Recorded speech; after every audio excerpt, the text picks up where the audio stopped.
The Reaper, autobiography of one of the deadliest special ops snipers, Nicholas Irving, author, Army Ranger sniper, joins us now at 1590 WCGO. Really honored to have you. Can't wait to read this book. Man, people are waiting in lines to get this book, and you are truly a celebrity. Thank you for your service to our country, and welcome to Chicago, Nicholas Irving. Thank you. Thank you. Tell us about the book. I mean, this is an open interview. I want to hear about how you got into shooting, how you started as a kid, about your experience, anything that you just love to share with the people of Chicago. Oh, definitely. Let's see, I really started shooting at a very young age. I was in elementary school. I used to break into my dad's bedroom while he was at work, and I would take the BB gun from in his closet or under his bed, and I would shoot in the hallway these little targets I would make, and quite often I would miss. And what's that? This is critical information. I was a big .177 shooter myself as a prepubescent boy. What was the rifle? What was it? It was a one-pump Red Ryder. Little Daisy, and I used to put holes in the wall, and I would take my sister's Play-Doh and use it to patch up the holes. And that's where it all started. And I knew at a really young age that's what I wanted to do was be a sniper. I used to watch the old Charlie Sheen Navy SEAL movies and the Delta Force Chuck Norris movies, and it's just something I always wanted to do. And both my parents were in the Army. I wanted to go to be a Navy SEAL, but that just didn't work out for me. I have a medical condition. I'm colorblind, and I guess you can't be a sniper or in the infantry if you're colorblind. But luckily, I had an Army nurse who, felt sorry for me, I guess, and she decided to forge my documents.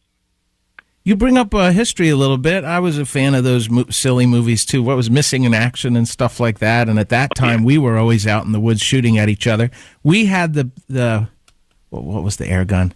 Remember all those Crossman air guns when we were kids? They were so fun to shoot, the little Power Master 370s and stuff. The one we had a little up like 10 times, and that one? Yeah, and you can see the pellet. You can see the pellet leave the muzzle. As I guess you can always see a bullet leave a muzzle, even at your velocities today. But we had a 3-pump rule, because if you were over 3 pumps, you could really hurt someone, and it went through your skin. Of course, I don't know how much lead we had under our skin.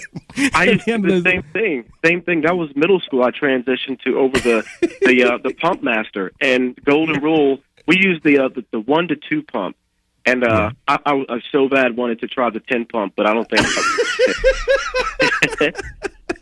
But they were great weapons. I mean, did you ever have a failure with any of those rifles? They were just fantastic. No, we'd hammer things with them. I destroyed a lot of neighborhood property with the Pump Master. A lot of neighborhood property. Oh, yeah. But, you talk about history. So where do you see shooting today? I'm a hunter, and my service was extremely modest. We had the same Army-Navy problems in our family, too, by the way. It was like Billy Goats versus... but where do you see yourself and shooting today, sniping today, in the context of history? What can we learn from guys like Halfcock? What can we learn from the Russians or the first Soviets? What's been forgotten? Where do you see the science of shooting? As a surgeon, surgeon level shooter, where's the science? Where are the tactics, techniques, weapons, etc.? Oh yeah, I grew up, especially right before I joined the military, studying Carlos Halfcock and guys like Simo Haya with 500 plus kills. And it was one of my things that, I think that you can learn a lot from history and today's military and today's, for the civilian shooter, precision rifle shooter. We've put so much time and energy into developing these, technology and ballistic calculators and, not formulas, but ballistic products and scopes that do all the work for you. I'm not a big fan of that. I think that once you put technology into this craft, eventually we're going to forget the basics. And the basics for us, it's mathematics. And that's what, helped me through all my deployments and helped me make all those shots. I went to the International Sniper Competition in 2009 and placed 4th overall out of, the best snipers in the entire world. And I never once used those high-speed technology calculators. I just used a pen and paper and did just fine. I think we need to start harping and looking back at the history of sniping and going back to, learning the basics. Don't rely so much on all this technology because eventually it's going to fail it. It always does. Yeah, this is a very interesting question. I'd like to continue on this vein for just a moment. Nicholas Irving, by the way, is our guest, Army Ranger sniper, a most wanted man, not just by the enemy, but because his book is sweeping. I mean, everybody wants a copy of The Reaper, autobiography of one of the deadliest special ops snipers. Can you talk about that a little bit as a shooter? Where the quantitative elements end, and I never got to the level where I could feel it. The most level, the best I ever got was really when I understood the importance of confidence in taking the shot, and a lot of that was just really knowing my weapon, which in this case was a Ruger Mark II, Mark 77, 30-06, which bolt action, which really changed my stalking and hunting tactics. I really understood how important it was to know the weapon and to be well matched to the scope and to be able to take what I would call long shots, which you would call, plinking. But where do the numbers and the science end? Is it a heart thing? Is windage in your head? Is it a fuzz on your ear, the way a sailor feels the wind on his neck? What's not quantitative about shooting? It's a lot of everything what you mentioned, especially when you're talking about wind. And if I wanted to lob a bullet, a mile, or the longest shot that I've ever taken on a steel target was 2,100 yards, and you're really putting that bullet way into the atmosphere, and I mean you're factoring in everything at that point. The spin of the Earth, how fast the Earth is spin, or how fast the Earth spins. Am I with longitude, latitude, point am I at on the Earth, and wind at different levels in that atmosphere. I can see the mirage on the ground, but at 100 feet in the air where that bullet's living at, I have no idea what that wind is like up there. I'm just taking a really estimated guess because I've shot a lot in wind, and I know. You said you're 100 feet over the target at that range. Oh yeah, definitely. Sometimes further over the target, aiming over the target. It's just like artillery coming in at that distance. Yeah. But yeah. It's a very it's not instinctive. I want to say it's I studied a lot of the environment. Being a sniper, that's one of the things we harp on a lot in sniper school. You rarely get a chance to shoot in sniper school. It's about learning and becoming one with the environment and your weapon, and that's what really helps help me as a sniper, and just becoming one with the weapon, know the feel of it.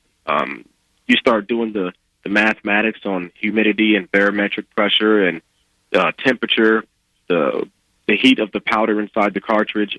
You're going to have a higher velocity because it's a higher burn rate. Yeah, it's hotter. Yeah.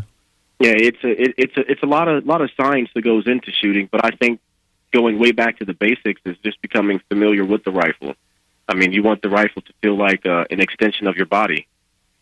Yeah, there's that moment, isn't there, when and again, I'm talking as if I'm remotely near, but there must be a moment where you've done the math and you have your range and windage, etc., figured out and your adjustments made, and then you leave the math, right? It's that last moment when it's just trigger pull. Exactly. Very, very peaceful moment. You have to ignore. I call it what Carlos Hathcock called it. He goes into his bubble, and that's exactly what it's like. It's just you and the gun, and there's nothing else in your head.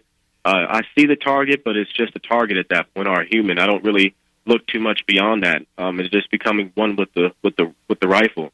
And I know if I pull a bad shot before the bullet even comes remotely close to the target, I know when that was a bad shot. I can just feel it. It didn't feel right. The vibration of the gun didn't feel right. I know when it's a bad shot. You have to become one with that rifle. If you could liken your tradecraft with another sport, the way listening to you talk, I'm reminded of a lady friend who was an ice dancer. What do you call it? I ballet dancing on ice and jumping up in the air and stuff. I forget what it's called. All the good-looking girls during the Olympics. Oh yeah, it's the only. All the guys are watching that one. Oh yeah. Is there? What do you feel a special kinship with for people maybe just getting into shooting that they can sort of wrap their heads around the experience of oneness with the rifle, which to me, long-range shooting is the joy of it. I mean, it's stalking and all that prep, the prep aspects of Marine sniping. I didn't want to get into because I figure people ask you about that stuff all the time. But, that's fine. Yeah. But what do you feel when you think about that leap, that jump? What do you like to watch? What other athletes do you admire? What do you say, like, I know how that guy feels? Is it a Lance Armstrong or is it a Christy Yamaguchi? I would say, that's a good question. I always thought of the skill set almost like a Mozart piece on the piano. Cool. All the different, I mean, when you listen to a Mozart piece or a symphony, there's a whole bunch of different things going on, but the end product is beautiful. I think, and even the guy who plays the piano, or Mozart, or Beethoven, he has to become one with, that piano. And I mean, one of the guys Beethoven was deaf, so he had no idea what he was playing. He just listened to the vibration of the piano, and it came out wonderful. That's how I always like it. The classical, very classical music. How have the Barrett's weapons, the 50 BMGs, the big 50 caliber cartridges, how have they changed the craft, changed shooting, and changed your work, or have they? The 50 cal, we started transitioning over to what was it, the slap round. I forget the nomenclature for it, but the acronym is SLAP, SLAP, and I'm not a big fan of the 50 cal because it hurts to shoot. It makes my nose feel like it's bleeding, especially when I'm like spotting for it. But that's a devastating round, and I would take a Barrett out if, I don't know, a vehicle was needed to be targeted, or anti-tank operation or something like that. It has its purpose, but it has its purpose. I'm not a big fan of carrying a 38-pound rifle, not including the ammo, which is insanely heavy when you get up there with 5 mags. And expensive too. If you're a civilian like me, it will, bring your American Express card when you go to the gun shop, because it's $10 a cartridge. Nicholas Irving joins us, Army Ranger sniper, African American, by the way. I didn't even ask you about all that cool stuff. I mean, just a groundbreaking guy, great shooter, spent 6 years in the Army Special Operations 3rd Ranger Battalion, 75th Ranger Regiment. Thank you for your service to our country. Can't wait to hear how book sales do for you. I hear they're flying off shelves. I didn't even get a copy of The Reaper, autobiography of one of the deadliest special ops snipers. You heard him here first. Don't fear the Reaper. Just buy his book. Nicholas Irving here, 1590 WCGO, Chicago's New Talk.